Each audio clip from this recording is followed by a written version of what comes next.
Right, some latest news coming in, starting with this one from Uttar Pradesh, which has allowed the home quarantine to asymptomatic and those with mild symptoms. Earlier, remember, in UP, there was a mandatory quarantine of 7 to 14 days for any COVID positive case that has been reported.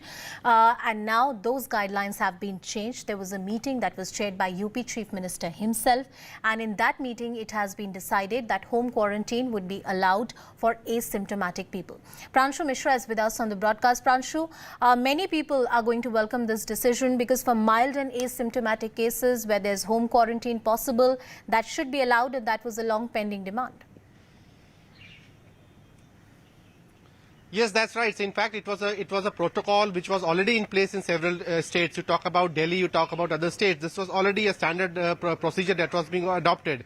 In Uttar Pradesh, the government was actually denying it, and there were several demands being raised in the past, but government was of the opinion that many asymptomatic patients, if allowed for home quarantine or self-quarantine, will actually not at the end of the day follow the protocol and therefore would be the possible spreader. But now it seems that there has been a rethinking in the government.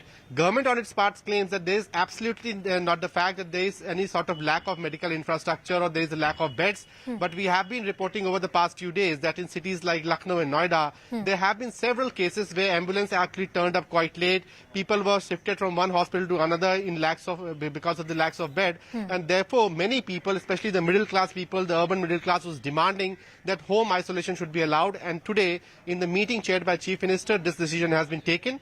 Though government says that it will not be that easy, there is a specific protocol that you need to follow, and the authorities need to be very sure that person who is demanding for self-isolation or home quarantine actually has those facilities. And if the authorities will feel they have those facilities, only then the home quarantine would be allowed. But now one clearly do have reason to believe that people will actually voluntarily come forward for testing because they have an option of, if tested positive, they have an option of being quarantined at their home or their own facility itself. Well, the experience across the world has shown that most asymptomatic and mild patients can recover at home, and this also does not burden the